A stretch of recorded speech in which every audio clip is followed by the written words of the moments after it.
fiz a primeira introdução sobre o Morro dos Ventos Uivantes, fazendo um paralelo com os atendimentos aos casais, falando sobre o amor, como que o amor pode nos definir de acordo com a nossa infância.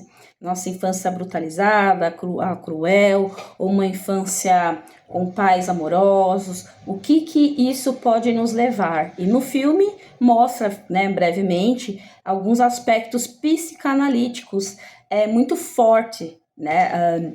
Tanto que eu assisti uma crítica falando e ela falou que como se Freud nem existisse, mas já sabia a complexidade da infância gerando caos na vida de um casal, que poderia muito bem, ao longo do filme, tanto no filme e no livro, estou lendo o livro, né, estou fazendo paralelo com o livro, o filme de 1992 que eu já assisti, e também o filme atual fui assistir no cinema.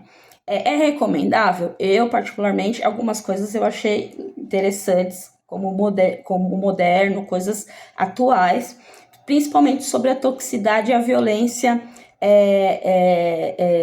que pode-se dizer que é o amor, que nós temos as questões de dúvida pela forma que nós somos criados. Se nós somos criados de uma forma sádica, cruel, logicamente a gente vai o quê? Espelhar isso na pessoa que está com a gente. Se nós formos, apanhamos, ou nossos pais lidaram com a gente de uma forma grosseira, logicamente a gente vai ser amargurado, ressentido, fala muito de ressentimento, de ciúmes, de dito como não dito. Poderia, se você for assistir ou ler, a gente tem muita conversa que poderia ter acontecido uma fala ali, um diálogo maduro, eles eram muito imaturos, e uma conversa madura poderia ter uma transformação de vida e ter vivido um grande amor e viver por muito tempo juntos, mas não foi isso que aconteceu. Todo mundo sabe que é uma história, esse livro é antigo, por isso que não é spoiler, porque é um livro antigo,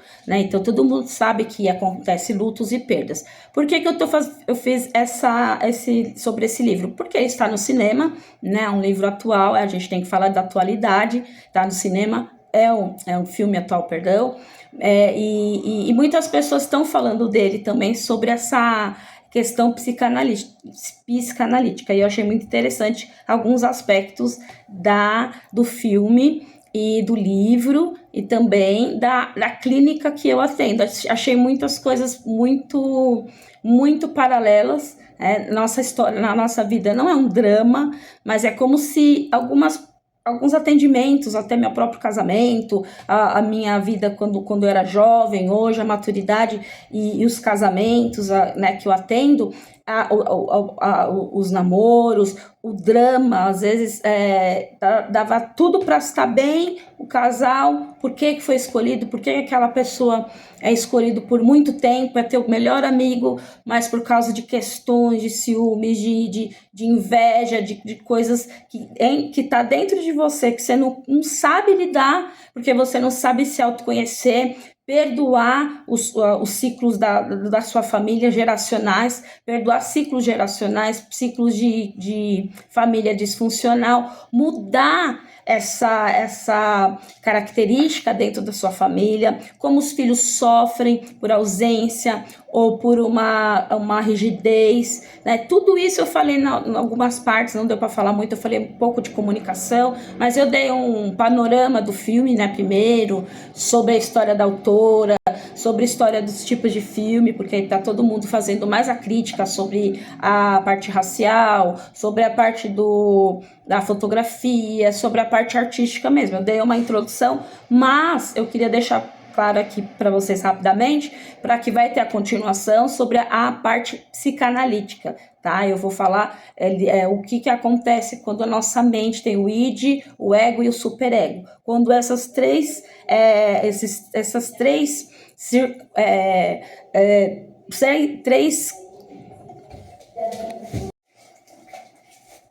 essas instâncias do nosso psiquismo, que é o inconsciente.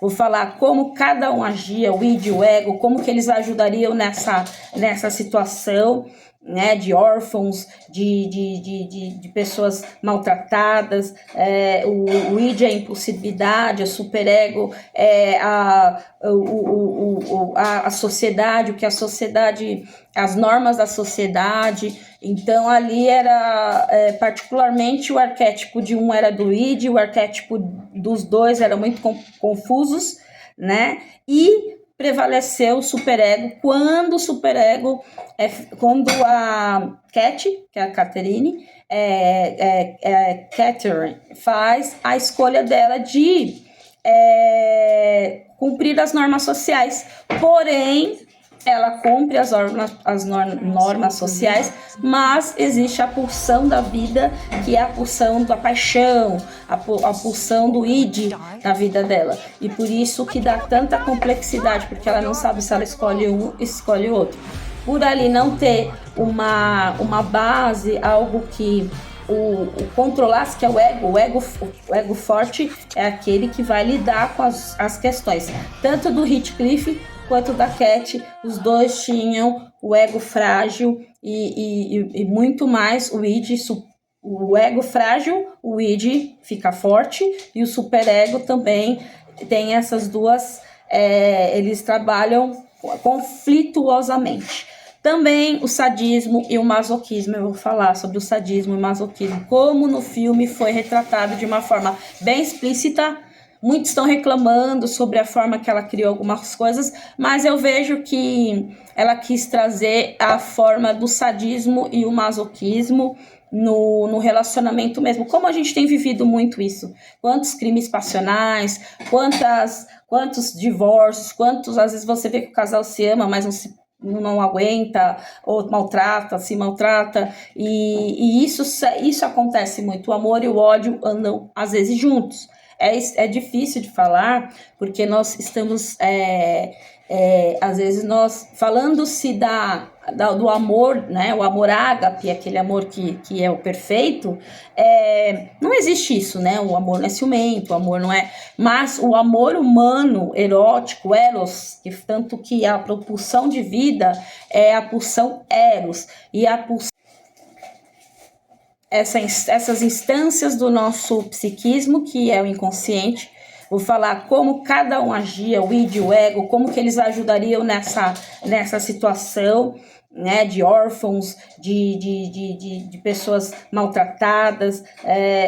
O id é a impulsividade, a superego é a sociedade, o que a sociedade, as normas da sociedade. Então ali era particularmente o arquétipo de um era do id, o arquétipo dos dois era muito confusos, né? E prevaleceu o superego quando quando a Cat, que é a Catherine, Catherine faz a escolha dela de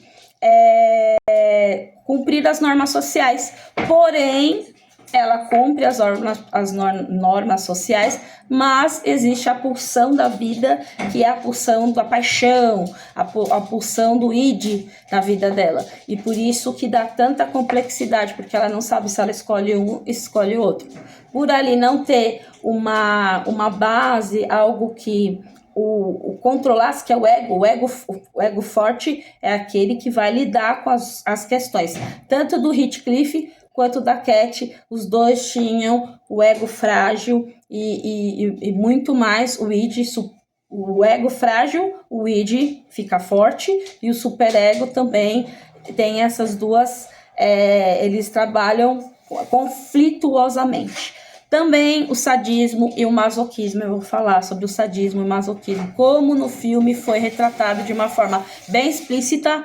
Muitos estão reclamando sobre a forma que ela criou algumas coisas, mas eu vejo que ela quis trazer a forma do sadismo e o masoquismo no relacionamento mesmo. Como a gente tem vivido muito isso. Quantos crimes passionais, quantos divórcios, às vezes você vê que o casal se ama, mas não aguenta, ou se maltrata, e isso acontece muito. O amor e o ódio andam às vezes juntos. É difícil de falar, porque nós estamos, às vezes, nós falando-se do amor, né? O amor ágape, aquele amor que é o perfeito, não existe isso, né? O amor não é ciumento, o amor não é... Mas o amor humano, erótico, eros, que tanto que a propulsão de vida é a pulsão eros, e a pulsão de morte é a Thanos. Tá na... Olá, pessoal, tudo bom? Fiz a primeira introdução sobre o Morro dos Ventos Uivantes, fazendo um paralelo com os atendimentos aos casais, falando sobre o amor, como que o amor pode nos definir de acordo com a nossa infância brutalizada, cruel, ou uma infância com pais amorosos, o que isso pode nos levar. E no filme mostra, né, brevemente, alguns aspectos psicanalíticos muito forte, né? Tanto que eu assisti uma crítica falando e ela falou que como se Freud nem existisse, mas já sabia a complexidade da infância gerando caos na vida de um casal, que poderia muito bem, ao longo do filme, tanto no filme e no livro, estou lendo o livro, né, estou fazendo paralelo com o livro, o filme de 1992 que eu já assisti, e também o filme atual fui assistir no cinema. É recomendável? Eu, particularmente, algumas coisas eu achei interessantes, como moderno, coisas atuais, principalmente sobre a toxicidade e a violência, que pode-se dizer que é o amor, que nós temos as questões de dúvida pela forma que nós somos criados. Se nós somos criados de uma forma sádica, cruel, logicamente a gente vai o quê? Espelhar isso na pessoa que está com a gente. Se nós formos, apanhamos, ou nossos pais lidaram com a gente de uma forma grosseira, logicamente a gente vai ser amargurado, ressentido, fala muito de ressentimento, de ciúmes, de dito como não dito. Poderia, se você for assistir ou ler, a gente tem muita conversa que poderia ter acontecido uma fala ali, um diálogo maduro, eles eram muito imaturos, e uma conversa madura poderia ter uma transformação de vida e ter vivido um grande amor e viver por muito tempo juntos, mas não foi isso que aconteceu. Todo mundo sabe que é uma história, esse livro é antigo, por isso que não é spoiler, porque é um livro antigo,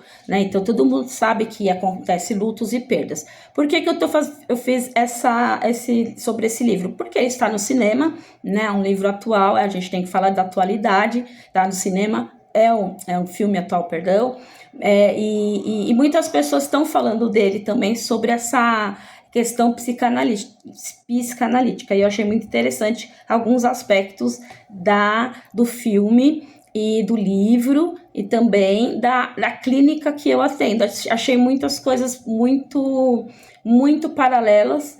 Nossa história, na nossa vida não é um drama, mas é como se alguns atendimentos, até meu próprio casamento, a minha vida quando eu era jovem, hoje a maturidade e os casamentos, né, que eu atendo, os namoros, o drama, às vezes dava tudo para estar bem, o casal, por que foi escolhido, por que aquela pessoa é escolhido por muito tempo, é teu melhor amigo, mas por causa de questões, de ciúmes, de inveja, de coisas que tá dentro de você, que você não sabe lidar, porque você não sabe se autoconhecer, perdoar os ciclos da sua família geracionais, perdoar ciclos geracionais, ciclos de família disfuncional, mudar essa característica dentro da sua família, como os filhos sofrem por ausência ou por uma rigidez, né? Tudo isso eu falei em algumas partes, não deu para falar muito, eu falei um pouco de comunicação,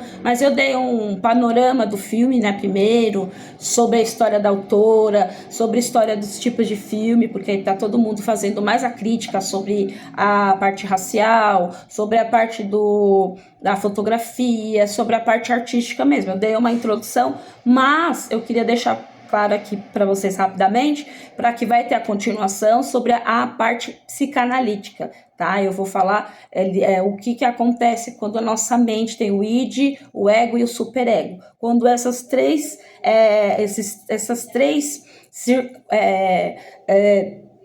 três